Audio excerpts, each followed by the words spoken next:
je vous propose de nous rencontrer pour parler de connexion divine.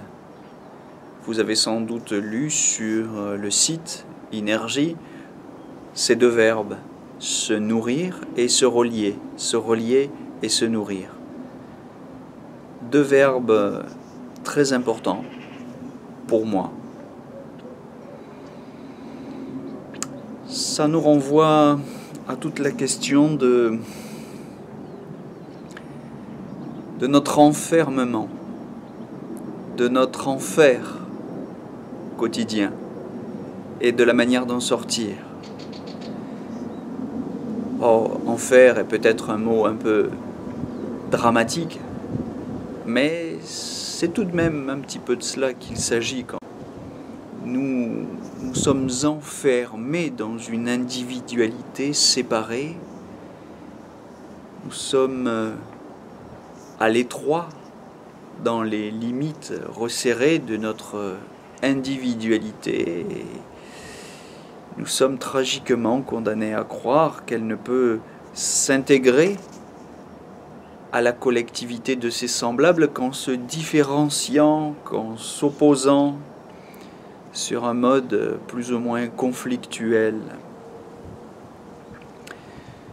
S'individualiser, se démarquer pour se rendre indispensable, pour se rendre désirable du fait de caractéristiques qui n'appartiendraient qu'à nous.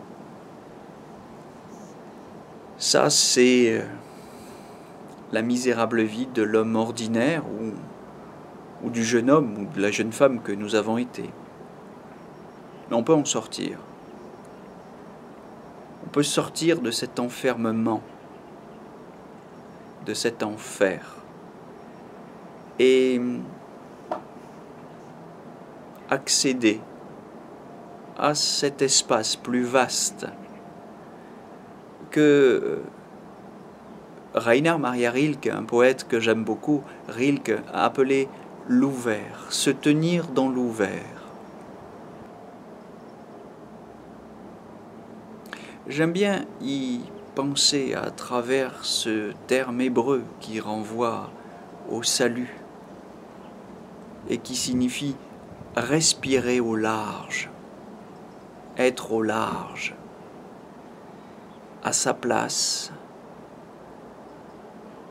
et avec beaucoup d'espace autour de soi et en soi. Alors 3 questions doivent être précisées pour tous ceux qui voudraient établir cette connexion divine, se relier plus intimement. Et je ne suis pas là pour dire par où vous devez passer. Je ne suis pas là pour fixer un chemin, mais simplement, dans le cadre des formations que je propose ici, aider à déblayer, à mettre au clair. 3 questions. La première question, c'est de savoir ce que ça signifie pour me relier, me connecter. On peut penser ce chemin à travers des discours et des langues très différentes. Je pense au yoga.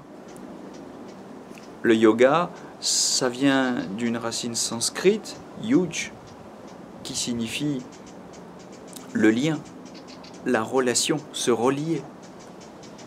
Je pense à toute la démarche de type moral de tous ceux qui sont en quête de justice, parce que la justice, pas simplement le droit qu'on étudie à l'université, mais la quête de la justice, c'est aussi la quête de ce lien, de cette relation. Je renvoie au jugement de Salomon et à la justice telle qu'on en parle dans la Bible, mais je vous renvoie aussi tout simplement à l'étymologie du mot justice, qui vient de ju, la même racine étymologique que dans le yoga. La justice c'est ce par quoi on se relie à cette puissance transcendante qui montre le chemin. Bon, il y a énormément de discours, je pense à tous ceux qui pensent en termes de neurosciences, d'état de conscience modifié. Ce n'est pas sans intérêt, et les neurosciences, à la suite du docteur Lefébure par exemple, ou d'autres, les neurosciences peuvent nous apprendre des choses, nous aider à clarifier ce chemin. Je pense évidemment à tous ceux qui s'expriment dans un vocabulaire religieux,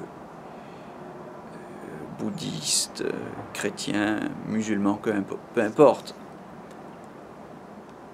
Parce que religion nous renvoie aussi à une racine latine, religare, qui veut dire relier. Alors évidemment, il y a des religions institutionnelles qui sont, si vous voulez, simplement des machines. Mais au-delà de ça, la quête peut se définir en termes religieux. Tout dépend du sens qu'on va donner à ce mot.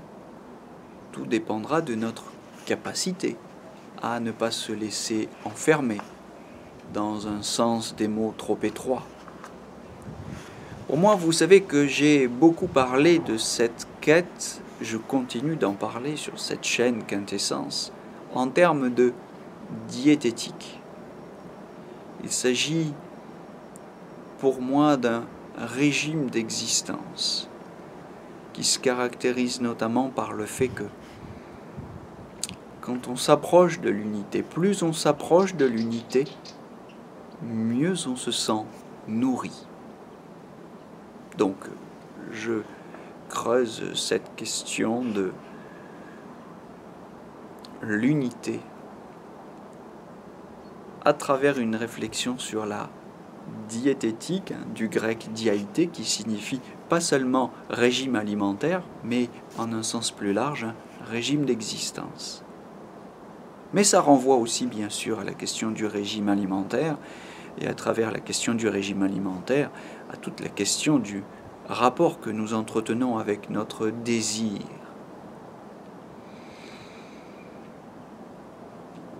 Desiderare en latin, le mot renvoie, je le répète très souvent, le mot renvoie à l'étoile. Le désir, c'est la nostalgie d'une étoile. Désirer, c'est vouloir quelque chose qui se trouve très loin, qui est infini. Autre manière de dire que notre désir est toujours un désir d'infini. C'est ça, c'est cet infini que nous voulons retrouver. C'est à lui que nous voulons nous unir, de lui que nous voulons nous nourrir. Comment faire? C'est la deuxième question.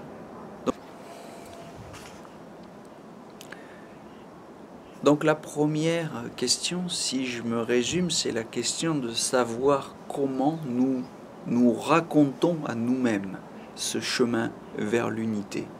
Parce que faire l'expérience de l'unité, c'est une chose. Et tous les mystiques l'ont dit, cette expérience est un mystère, c'est-à-dire quelque chose qui dépasse totalement la raison et le pouvoir du langage. Nous sommes d'accord, mais nous ne nous maintenons pas indéfiniment dans cet état. Quand nous en redescendons et que nous revenons dans notre état de conscience ordinaire, eh bien, nous en parlons. Nous en parlons avec un langage. Lequel? Toute la question est là. Parce que la manière dont nous en parlons va nous aider à nous ancrer dans cette expérience de l'unité, à la refaire, à la répéter, à en retrouver le chemin plus facilement. Ou pas. La deuxième question, c'est la question des méthodes, de ce que les Chinois ont appelé le Tao, les voies, des voies. En grec, des méthodes. Odos, qui forme le mot méthode, c'est aussi la voie, le chemin. Ces méthodes sont donc innombrables. Ce sont des méthodes de pensée, ce sont des techniques psychophysiologiques, la pratique du soleil par exemple, du sun gazing, toutes les techniques de respiration, toutes les techniques de méditation, toutes les techniques de prière.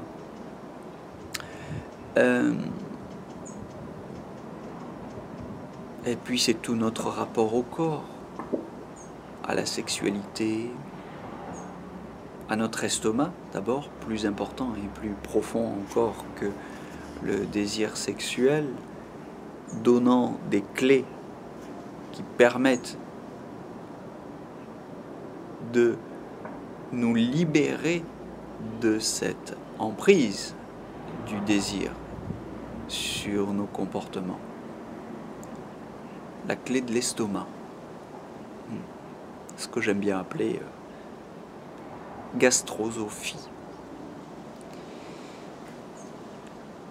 Donc il y a des méthodes nombreuses, des outils orthodoxes et hétérodoxes. Certains iront jusqu'à dire hérétiques. Hérétiques parce que mauvais, oui, il y a aussi de mauvaises voies, il y a des pièges, il y a de faux raccourcis dans lesquels on peut s'enliser. Ces mauvaises voies, ce sont des méthodes qui nous font passer à côté du but. Par exemple, toutes ces méthodes qui sont tellement compliquées ou tellement fascinantes, je pense à la voie des pouvoirs. Le pouvoir de ne pas manger, par exemple. Tous ces pouvoirs qui sont tellement fascinants qu'ils finissent par nous faire oublier le but, qu'ils finissent par prendre la place de l'objectif essentiel que nous recherchions. Tous ces moyens qui se prennent pour une fin.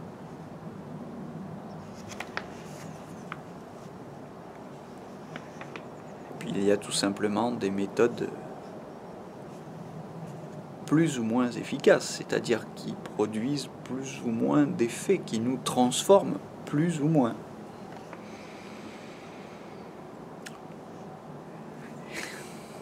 Il y a pour finir le problème de la méthode en elle-même, c'est-à-dire la question de savoir s'il y a véritablement une méthode pour aller à l'essentiel. Et c'est une question qu'il faut poser. Parce que, in fine, beaucoup de mystiques l'ont dit, la question de l'accès à l'essentiel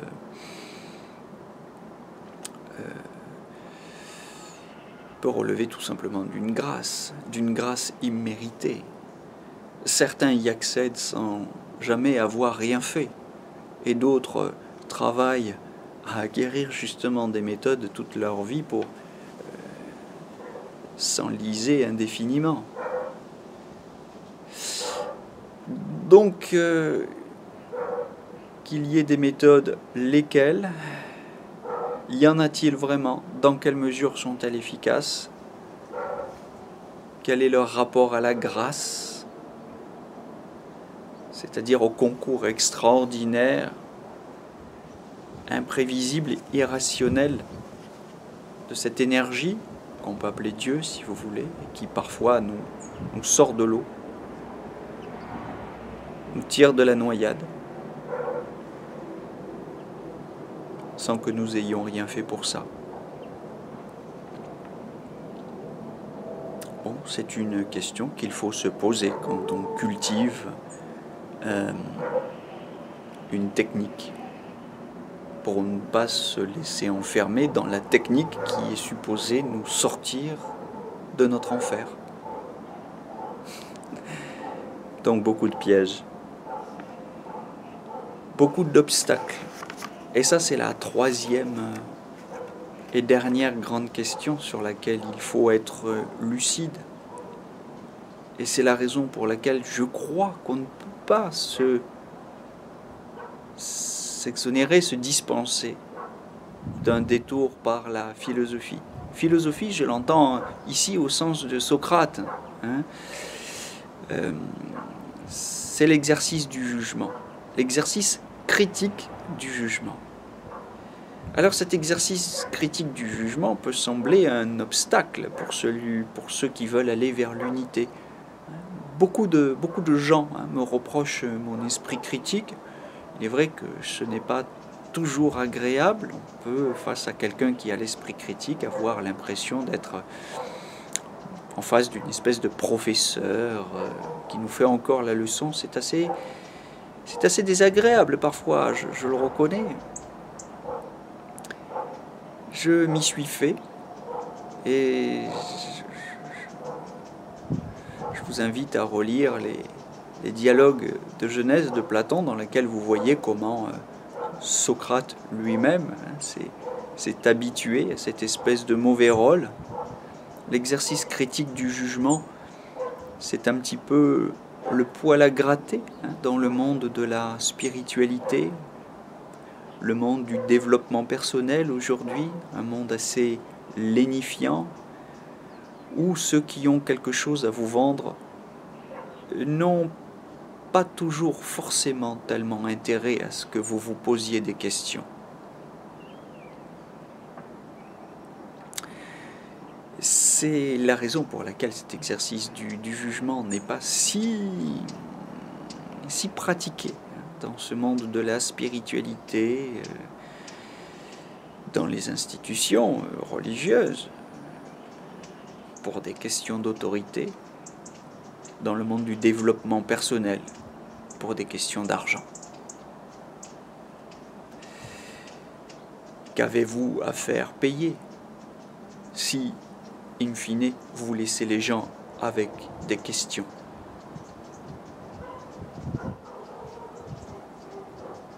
Donc Socrate ne faisait pas payer, et je ne fais pas payer moi-même autre chose que l'hébergement, quand on se retrouve une fois tous les 2 mois pour venir partager le silence et le jeûne et toutes ces questions.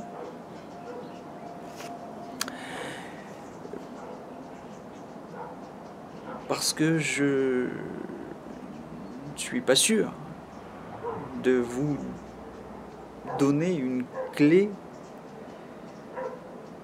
qui va vous permettre d'ouvrir la porte du paradis. Je ne suis pas sûr de pouvoir vous amener dans l'ouvert. Je ne suis pas sûr de pouvoir vous tirer de votre enfer. J'ai déjà suffisamment à faire avec le mien pour ne pas y retomber.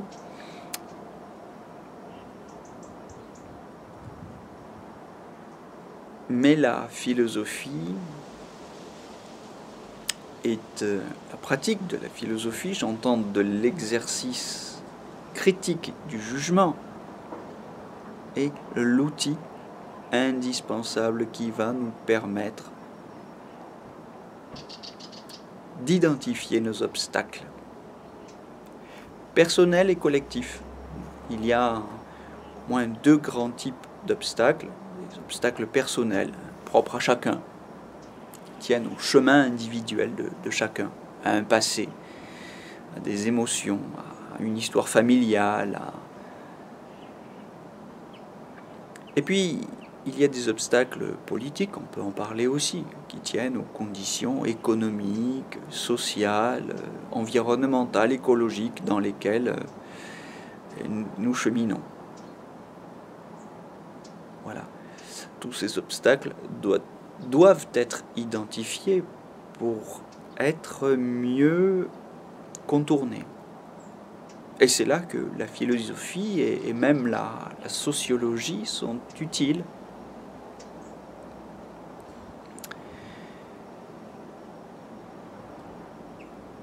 Voilà les 3 questions qu'il faut se poser, je crois, si nous voulons établir ou avoir plus de chances d'établir cette connexion divine, nous relier.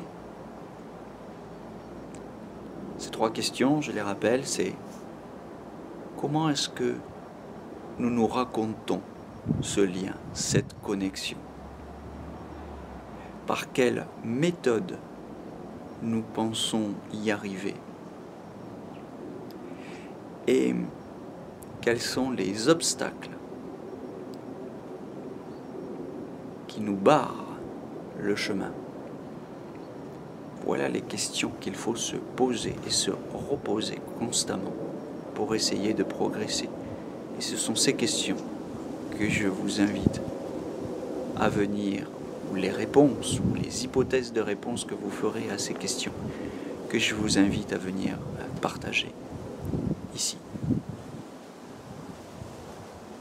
Je vous souhaite une belle journée, un beau soleil et un beau chemin vers l'unité.